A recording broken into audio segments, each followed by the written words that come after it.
తాగేలా పెట్టేశాడు. ప్రాణాలనైనా ఇస్తారు కానీ కొంతమంది తిండి గతి లేక వలసేది. Halo sahabat, Assalamualaikum. Semoga sehat selalu dan senantiasa berbahagia. Terima kasih sudah subscribe dan menyimak video-video LK21 Revive. Semua Tuhan Yang Maha Esa selalu memberikan rezeki yang berlimpah dan berkah untuk sahabat semua. Kita sapa-sapa dulu nih para penonton LK21 Revive. Yang pertama, terima kasih nih buat Anik Nanggori dari Aceh, Taufik dari Madura, Sadewa dari NTT, SM Gaming dari Bojonegoro, Narain Salim dari Malaysia, Neng Salwa dari Situbondo, para Rongsok Gaul dari Magelang, Wayan Adi dari Bali, Antonius Foherterin dari Kupang, Sandi dari Medan, dan buat teman-teman semua yang belum mimin sapa, nanti di next video ya. Oke, kali ini LK21 Revive akan membawakan sebuah alur cerita film yang berjudul Sultan. Bagaimana keseruan filmnya? Gak perlu banyak basa-basi, ini dia alur ceritanya.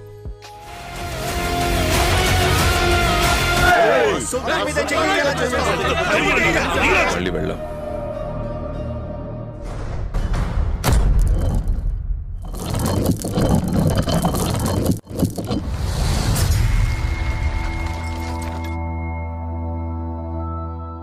Cerita bermula di kota Madras pada tahun 1986. Kita akan diperlihatkan dengan ratusan preman yang sedang bersiap untuk makan malam. Preman itu dipimpin oleh seorang pria bernama Setupati. Ia merupakan seorang ketua preman yang paling disegani di Madras. Istri Setupati yang saat ini sedang hamil tua, ia meminta agar Setupati berhenti dari pekerjaannya saat ini. Karena ia tak ingin anaknya nanti menjadi seorang preman seperti Setupati. Ia hanya ingin anaknya hidup normal seperti orang lain. Malam itu saat Setupati bersama istri sedang tertidur, tiba-tiba beberapa orang preman yang selama ini menjadi musuhnya datang untuk menghabisi Setupati beserta keluarganya. Akan tetapi, para anak buah Setupati berhasil memergoki mereka semua. Lalu mereka pun menghajar para penyusup yang berusaha membunuh Setupati. Dan di saat yang bersamaan, istri Setupati mengalami sakit di perutnya. Dan malam itu juga ia berhasil melahirkan seorang anak laki-laki. Mendengar tangisan bayi membuat Setupati dan seluruh anak buahnya sangat bahagia. Dan anak itu ia beri nama Sultan. Namun sayang, nyawa sang ibu tak bisa diselamatkan. Ia harus meregang nyawa setelah melahirkan Sultan. Sejak saat itu Sultan diasuh oleh para preman. Mereka merawat dan menjaga Sultan dengan sepenuh hati. Banyak hal yang mereka ajarkan kepada Sultan, layaknya latihan seorang preman untuk membuat diri mereka lebih kuat. Meski begitu, mereka selalu berusaha untuk menjauhkan Sultan dari hal-hal yang berbau kekerasan. Karena itu adalah amanah dari almarhum ibunya. Kemudian scene beralih tahun 2021. Di kediaman Setupati terlihat ada seorang kepala desa dari desa sebelah. Kades itu meminta bantuan Setupati untuk bisa menghabisi seorang kepala mafia bernama Jayasilan. Mereka siap membayar Setupati dengan bayaran yang sangat tinggi. Asalkan Setupati mau membantunya mengusir Jayasilan. Nah, Jayasilan ini merupakan seorang preman juga seperti Setupati. Akan tetapi, Jayasilan ini preman bengis yang diperintahkan oleh sebuah perusahaan. Selama bertahun-tahun, perusahaan itu berusaha untuk mengambil alih tanah para warga untuk mereka jadikan lahan proyek tambang besi. Jayasilan tak segan untuk membunuh siapa saja yang berani menentangnya. Hanya itu, mereka juga membakar lahan warga agar menjadi lahan tandus. Karena kebengisan Jayasilan, sudah banyak petani yang menjadi korban dan memilih meninggalkan desa. Mereka juga sudah berkali-kali melaporkan kejadian ini kepada pihak kepolisian. Akan tetapi, tidak ada tanggapan apapun. Mendengar hal itu, Setupati merasa sangat kasihan dengan nasib para warga. Ia pun kemudian bersedia untuk membantu mereka. Dan di hari yang sama, Sultan yang kini sudah dewasa kembali ke rumahnya setelah 2 tahun merantau. Hal itu tentu saja membuat semua orang merasa sangat bahagia dan menyambut kedatangan Sultan dengan sangat meriah. Malam harinya, Sultan memperlihatkan hasil karyanya kepada para preman dan ia berniat untuk mendirikan sebuah perusahaan robot miliknya sendiri. Kemudian mereka sangat mendukung proyek Sultan. Namun, tiba-tiba beberapa orang yang berprofesi sebagai kurir pizza datang dan langsung menembak Setupati dan semua preman yang ada di sana secara membabi buta. Setelah berhasil menembak preman, semua kurir pizza itu kabur. Sementara itu, para preman yang terluka dibawa ke rumah sakit. Saat itu Sultan melihat seorang ibu yang anaknya terluka karena tembakan semalam. Sultan merasa sangat prihatin atas tragedi yang telah menimpa keluarga dan semua anak buah ayahnya. Setelah kejadian tersebut, Sultan pergi menemui ayahnya dan meminta sang ayah untuk segera bertobat dan menjauhi kekerasan. Karena Sultan tak mau jika kejadian semalam terulang kembali dan memakan lebih banyak korban. Jika ayah tak bertobat, maka aku akan pergi dari rumah ini dan tidak akan balik lagi, ungkap Sultan. Mendengar hal itu, ayah tak banyak bicara. Ia juga tak ingin Sultan terlibat dalam masalah rumah ini. Setupati tak memberitahu Sultan tentang masalah yang terjadi di desa sebelah. Namun, Sultan harus tahu jika yang selama ini ia lakukan hanya untuk masa depannya. Ayah tak melarang Sultan untuk pergi, akan tetapi ia berpesan, jika suatu saat nanti Sultan harus pulang dan jika suatu saat para preman ini mendapatkan sebuah masalah, maka kamu harus berdiri di samping mereka. Karena mau bagaimanapun mereka semua ini adalah saudara-saudaramu yang telah menjaga, merawat, dan membesarkanmu sedari kecil. Namun, siapa sangka jika itu adalah percakapan terakhir Sultan dengan sang ayah. Karena keesokan harinya, ia mendapatkan kabar jika ayahnya telah pergi untuk selama-lamanya. Hal itu tentu saja sangat membuat Sultan dan seluruh preman sangat sedih atas kepergian Setupati. Tak lama, seorang pengacara kepercayaan ayahnya datang menemui Sultan dan memberitahu Sultan bahwa kejadian penembakan brutal yang terjadi malam itu adalah ulah anggota kepolisian. Mereka membayar 3 pembunuh bayaran untuk menghabisi ayah Sultan. Dan dalam waktu 10 hari, seluruh anggota kepolisian telah memerintahkan semua anak buahnya untuk memburu dan membunuh seluruh anak buah Setupati. Dengar hal itu, Sultan sangat kaget. Sehingga ia pun kemudian memutuskan untuk menemui komisaris polisi. Sultan memohon kepada komisaris untuk mengurungkan niatnya dan mencegah pasukannya untuk bunuh para preman-preman anak buah almarhum ayahnya. Sultan berjanji jika dalam beberapa minggu ia akan berubah sikap dan sifat para preman menjadi lebih baik. Sebagai anak tunggal Setupati, Sultan yakin jika para preman itu pasti akan mendengarkannya. Mendengar hal itu, komisaris pun kemudian memberikan keringanan dan kesempatan kepada Sultan bahwa ia akan memberikan waktu selama 6 bulan untuk Sultan merubah sifat para preman tersebut. Komisaris tak ingin mendengar satu kejahatan apapun selama 6 bulan ke depan. Dan jika ia mendapati satu laporan kejahatan saja, maka ia tak segan menghabisi semua preman-preman itu. Sementara itu, paman Sultan yang bernama Mansur mendapatkan sebuah telepon dari Kades yang saat itu meminta bantuan Setupati. Kades itu mengabarkan jika kekejaman Jaya Silam sudah banyak memakan korban jiwa. Kades itu meminta agar Mansur dan seluruh anak buahnya datang ke desa dan mengusir Jaya Silan. Karena setelah kematian Setupati, Mansurlah yang memimpin para preman. Setelah mendapatkan telepon tersebut, Mansur mulai mengumpulkan dan menyiapkan seluruh pasukan preman untuk bersiap pergi ke desa sebelah untuk menghabisi Jaya Silan. Tetapi saat itu ada seorang preman bernama Taraka yang tidak setuju dengan pendapat Mansur. Ia beralasan jika kita belum tahu siapa Jaya Silan sebenarnya. Padahal itu hanya akal-akalan Tarakan untuk mengambil alih pimpinan. Taraka tetap ngeyel dan malah mengajak para preman untuk bertarung dengannya. Dan jika mereka berhasil mengalahkan Taraka, maka mereka boleh pergi. Sehingga pertarungan Tarakan melawan salah satu preman terkuat bernama Michael. Saat pertarungan berlangsung, Sultan tiba-tiba datang dan menghentikan pertarungan tersebut. Sultan menceramai para preman itu. Sultan kemudian meminta agar mereka jangan saling menyakiti. Karena kita semua ini adalah satu saudara. Seharusnya kita saling melindungi, bukan saling menyakiti, ungkap Sultan. Sultan juga melarang semua preman untuk melakukan kekerasan lagi. Akan tetapi, ia tak memberitahu apa alasan sebenarnya. Jika mereka bersikeras dan tetap melakukan kekerasan, maka ia akan pergi dari rumah dan tidak akan pernah sudi mengenal kalian semua lagi, ungkap Sultan. Hal itu Sultan lakukan karena sebenarnya ia sangat menyayangi para preman yang sudah ia anggap sebagai saudaranya. Ia tak ingin jika semua preman dihabisi oleh para polisi. Akan tetapi Mansur sebagai pemimpin preman, ia akan tetap mengirimkan anak buahnya untuk membantu desa sebelah. Malam harinya tanpa sepengetahuan Sultan, mereka diam-diam pergi, akan tetapi aksi mereka diketahui oleh Sultan. Dan beralasan jika mereka akan pergi untuk mencari jodoh untuk temannya. Mendengar hal itu tentu saja Sultan tidak percaya. Sehingga Sultan pun kemudian memutuskan untuk ikut bersama mereka. Mereka yang tak bisa menolak akhirnya mengajak Sultan ikut bersama mereka. Singkat cerita, Sultan dan semua preman pun tiba di desa yang mereka tuju. Sampai saat ini Sultan masih belum mengetahui rencana Mansur. Ia dibawa ke rumah kepala desa untuk mengantarkan sahabatnya melamar anak kepala desa. Padahal itu hanyalah akal-akalan mereka untuk mengelabui Sultan. Saat lamaran akan berlangsung, tiba-tiba preman itu menolak untuk dijodohkan dan meminta jika pertunangan itu dibatalkan saja. Sultan terkejut mendengar pernyataan itu. Tak lama, anak dari kepala desa yang bernama Rukmani datang seketika membuat Sultan terpana dengan kecantikannya. Dan malah Sultan yang jatuh cinta pada Rukmani.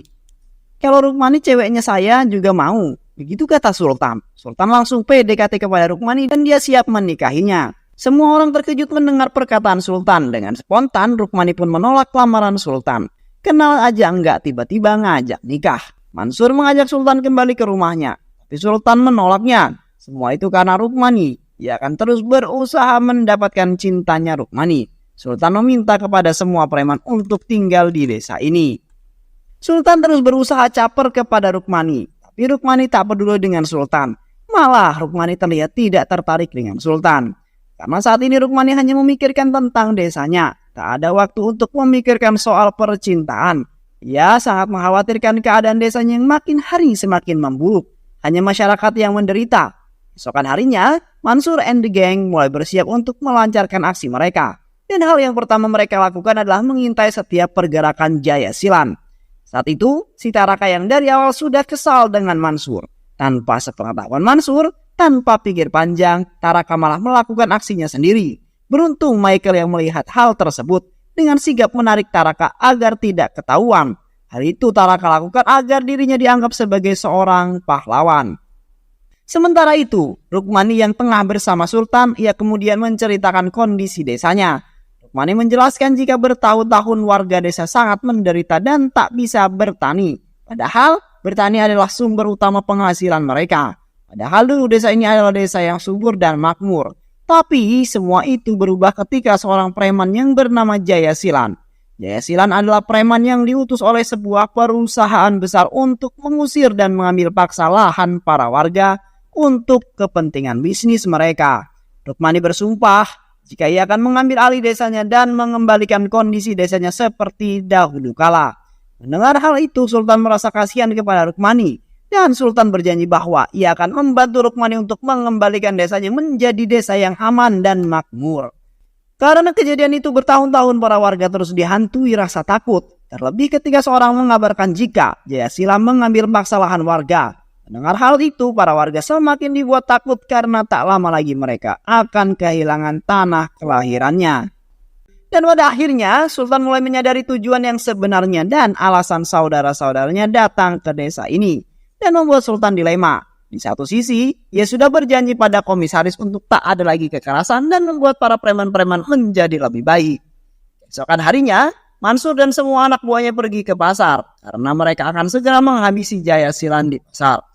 Mansur memberitahu preman yang lain agar jangan membiarkan Sultan pergi ke pasar sebelum mereka menyelesaikan tugas ini. Akan tetapi mereka mendapatkan laporan jika Sultan dalam perjalanan menuju pasar, sehingga Mansur terus menghentikan misi ini dan menarik mundur semua preman. Akan tetapi si Taraka lagi-lagi berbuat ulah. Ia malah menyuruh salah satu preman yang tuli untuk menyerang Jaya Silan. Namun hal itu diketahui oleh Sultan. Sultan langsung menariknya dan menghilang dari keramaian pasar. Karena kejadian itu membuat Sultan sangat marah. Ia meminta agar mereka semua menjauhi kekerasan. Saat itu kemudian Mansur menjelaskan jika yang mereka lakukan semata-mata hanya untuk menunaikan janji almarhum Setipati. Akan tetapi Sultan tak peduli apapun alasannya. Tak ada satupun yang boleh melakukan kekerasan selama dia masih ada di sini. Tak berselang lama beberapa warga datang kepada Sultan sambil menangis. Mereka kemudian menceritakan tentang kekejaman yang dilakukan Jaya Silan yang telah menyiksa semua warga desa tanpa pandang bulu. Hal itu mereka lakukan untuk mengetahui siapa pelaku yang berusaha untuk membunuhnya. Warga memohon agar Sultan segera menyelamatkan para warga dari kekejaman Jaya Silan. Saat itu juga Mansur meminta izin kepada Sultan akan mengizinkannya untuk membunuh Jaya Silan kali ini saja. Akan tetapi Sultan tetap tak akan mengizinkannya. Karena Sultan tak ingin jika keluarganya akan ditembak mati oleh para polisi. Sehingga ia pun kemudian memutuskan untuk datang kepada Jaya Silan dan berbicara secara baik-baik. Saat di perjalanan menemui Jayasilan, ia sangat terkejut ketika melihat kebengisan Jayasilan dengan mata kepalanya sendiri. Jayasilan udah kelewatan. Sultan yang tak terima dengan perlakuan Jayasilan secara tiba-tiba, Sultan yang tak suka kekerasan berubah menjadi seorang yang sangat jago gelut. Dengan penuh amarah ia menghajar semua anak buah Jayasilan secara membabi buta. Para preman-preman yang melihat hal itu terkejut. Sultan yang mereka kenal sebagai anak pendiam ternyata seorang yang sangat jago gelut. Dan akhirnya, Sultan dengan mudah berhasil mengalahkan Jayasilan beserta pasukannya. Dan semenjak kejadian itu, seluruh masyarakat menganggap Sultan sebagai dewa. Mereka sangat bahagia karena akhirnya Jayasilan berhasil dilumpuhkan oleh Sultan. Seorang pengusaha jahat yang bernama Rafa mendapatkan kabar jika Jayasilan berhasil dikalahkan oleh seorang pemuda. Dan ternyata si Rafa ini adalah orang yang telah membayar Jayasilan untuk mengambil alih lahan milik warga. Ia merasa sangat kesal karena proyeknya akan terancam. Tak lama, Sultan mendapatkan telepon dari pengacara keluarganya dan menginformasikan jika saat ini polisi tengah melakukan pemburuan para preman dan mereka sudah membunuh beberapa preman. Ia juga meminta agar Sultan dan preman-preman yang lain jangan pulang terlebih dahulu.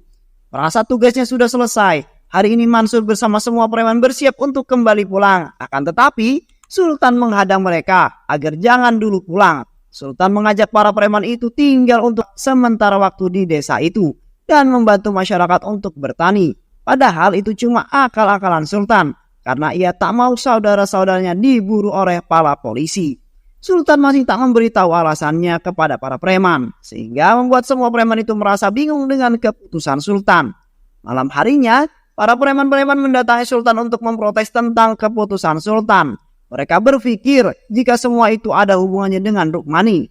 Mereka juga protes karena sudah bertahun-tahun mereka menjalani profesi sebagai preman. Dan tak mungkin jika mereka harus menjadi seorang petani. Akan tetapi keputusan sudah sangat bulat.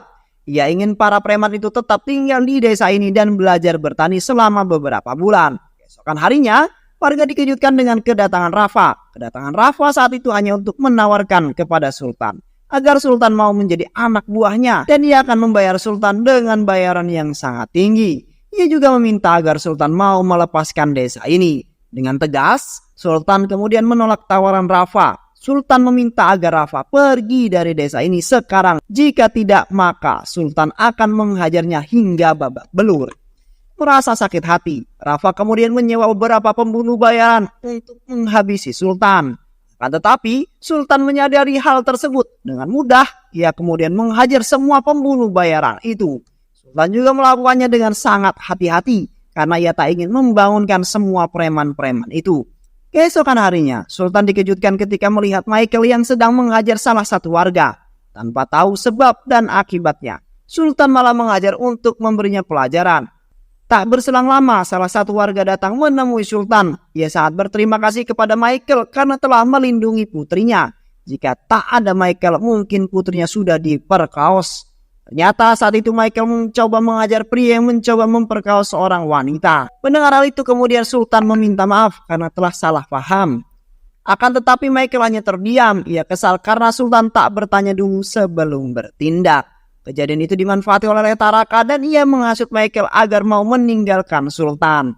Singkat cerita, akhirnya warga desa pun kembali bahagia karena tanah yang sebelumnya tandus kini mulai subur. Dan karena kejadian itu juga, para warga menganggap Sultan adalah seorang dewa.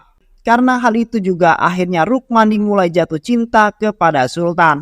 Dan ia siap untuk menikah dengan Sultan. Lalu Sultan pun kemudian memutuskan untuk menjual aset milik keluarganya untuk ia belikan lahan bagi para preman agar para saudara-saudaranya terhindar dari kejamnya polisi dan terhindar dari kekerasan. Saat di perjalanan pulang, tiba-tiba mereka diserang oleh preman lain yang ingin membunuh Sultan. Akan tetapi dalam tragedi itu Mansur harus meregang nyawa ketika berusaha melindungi Sultan. Setelah kejadian itu membuat Sultan sangat merasa bersedih karena telah kehilangan Mansur. Dan itu dimanfaatkan juga oleh Taraka untuk menghasut para preman agar mereka semua mau meninggalkan Sultan. Karena semua ini adalah ulah Sultan, mereka sangat kecewa dengan Sultan. Sehingga mereka pun mengharamkan Sultan untuk memberikan penghormatan terakhir kepada Mansur. Dan tepat pada malam harinya, seluruh preman memutuskan untuk pergi meninggalkan Sultan. Mereka sangat benci dengan Sultan. Rafa yang mengetahui jika Sultan kini hanya tinggal seorang diri. Setelah ditinggal semua anak buahnya, ia pun kemudian menyewa beberapa preman untuk menghabisi Sultan. Sementara itu, Jaya yang masih hidup, ia bersiap untuk balas dendam. Keesokan harinya, warga yang mengetahui jika Sultan hanya seorang diri, ia meminta Sultan untuk pergi meninggalkan desa karena ia tak akan mungkin bisa melawan kebengisan Jaya hanya seorang diri. Warga tak ingin Sultan mati karena melindungi desa mereka. Para warga sudah pasrah dengan keputusan Jaya Akan tetapi, Sultan tak menyerah begitu saja. Mengingat jika ayahnya telah berjanji untuk melindungi desa ini, dan Sultan siap mati untuk memenuhi janji ayahnya. Lalu Sultan kemudian membuat sebuah rencana untuk menghabisi semua pasukan Jaya Tapi sebelum itu mereka harus mengasingkan anak-anak dan semua wanita ke tempat yang lebih aman. Dan para warga pun kemudian mulai bergerak untuk mengungsi. Sedangkan para pria akan membantu Sultan melawan Jaya and the gang. Hingga malam pun tiba. Mereka semua sudah bersiap di posisi masing-masing. Dan perang hebat pun terjadi antara pasukan Rafa dan pasukan Sultan. Meski terluka parah, Sultan terus berusaha melawan para preman tersebut. Tak lama, Jaya and the gang datang dan langsung menyandra Rukmani. Melihat hal itu, Sultan dan pengawal setianya yang bernama Gada terus menghajar pasukan Rafa. Dan pada saat Jaya akan menyerang Sultan, tiba-tiba dari arah belakang terlihat para preman-preman yang sebelumnya pergi meninggalkan Sultan. Karena kini mereka sadar dan mengetahui kebenaran setelah bertemu pengacara keluarga Sultan. Mereka sangat menyesal karena telah pergi meninggalkan Sultan. Mereka juga meminta maaf kepada Sultan. Dan kini Sultan tak sendiri lagi. Ia dibantu para preman-preman yang telah ia anggap sebagai saudara-saudaranya sendiri. Pada akhirnya, mereka semua pun berhasil membantai Rafa dan seluruh anak buahnya. Juga berhasil membunuh Jaya beserta anak buahnya. Dan kini mereka semua pun dapat hidup dengan bahagia. Dan film pun selesai. Banyak sekali pelajaran hidup yang kita bisa dapatkan dari film ini ya sahabat. Semoga teman-teman semua terhibur setelah menyimak alur cerita film ini. Terima kasih sudah menyimak video-video LK21 Revive. Semoga sahabat semua terhibur dan sampai bertemu lagi di video-video berikutnya. Sehat selalu dan wassalamualaikum warahmatullahi wabarakatuh.